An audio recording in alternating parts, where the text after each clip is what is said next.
কি হলো, আজ রান্না করতে ইচ্ছে করছে না? তাহলে আজকের রেসিপিটা তোমার জন্য। বেলাবেলির ঝামেলা ছাড়াই আজ বানাবো ফুলকো ফুলকো রুটি।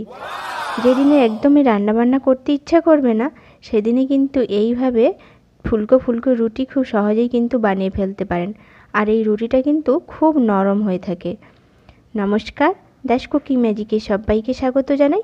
আবারও একটা নতুন রেসিপি নিয়ে এসেছি। তো চলো শুরু করি। এখানে আমি নিয়েছি 1 বাটি মতো ময়দা। এবার এই ময়দাটাতে কিছুটা নুন মাখিয়ে নেব, নিয়ে ভালো করে এটাকে মিশিয়ে নেব। এখানে যদি কেউ ময়দার বদলে আটাও নিতে চায় তাও কিন্তু হবে, আটাতেও কিন্তু খুব ভালোভাবে রুটিটা হয়। এবার আমি ময়দাটাকে ভালো করে অল্প অল্প জল দিয়ে কিন্তু এটাকে মাখিয়ে নিতে হবে, যেভাবে করে আমি মাখাচ্ছি। এইভাবে করে ভালো করে মাখিয়ে নিতে হবে, যাতে এর মধ্যে কোনো রকম না ডালা থাকে। একবার স্মুথ ব্যাটার একটা বানিয়ে নিতে হবে। যদি হাতে সময় থাকে তাহলে কিন্তু একটু রেখে দিতে পারেন, আর যদি না থাকে তাহলে কিন্তু একটু সময় নিয়ে ভালো করে মাখিয়ে নিতে হবে, নিলেই কিন্তু এটা একদম পারফেক্ট রেডি হয়ে যাবে। এবার আমি এখানে একটা ননস্টিকের কড়াই বসিয়ে নিয়েছি। নিয়ে প্রথমে একটু হালকা করে একটু তেল ব্রাশ করে দিলাম, দিয়ে এবার ব্যাটারটাকে দিয়ে দিলাম, দিয়ে হালকা হাতে কিন্তু এটাকে বুলিয়ে নিতে হবে।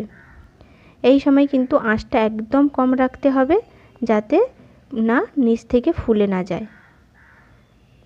এইভাবে করে কিন্তু দেখো আমার হয়ে গেছে। এবার উল্টে দিলাম, দেখো কি সুন্দর করে কিন্তু ফুলে যাচ্ছে।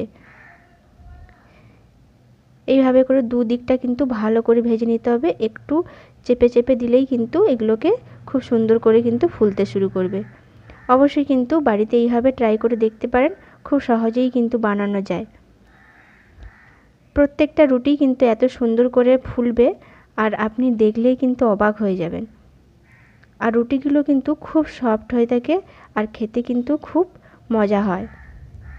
অবশ্যই কিন্তু বাড়িতে বানিয়ে দেখতে পারেন, আর কেমন হয়েছে কিন্তু অবশ্যই জানাতে ভুলবেন না। যদি আমার এই রেসিপি ভালো লেগে থাকে তাহলে অবশ্যই কিন্তু লাইক কমেন্ট শেয়ার করবেন, অবশ্যই কিন্তু পাশে থাকতে ভুলবেন না। নমস্কার, আবারও একটা নতুন রেসিপি নিয়ে হাজির হব। আজকের মতো টাটা।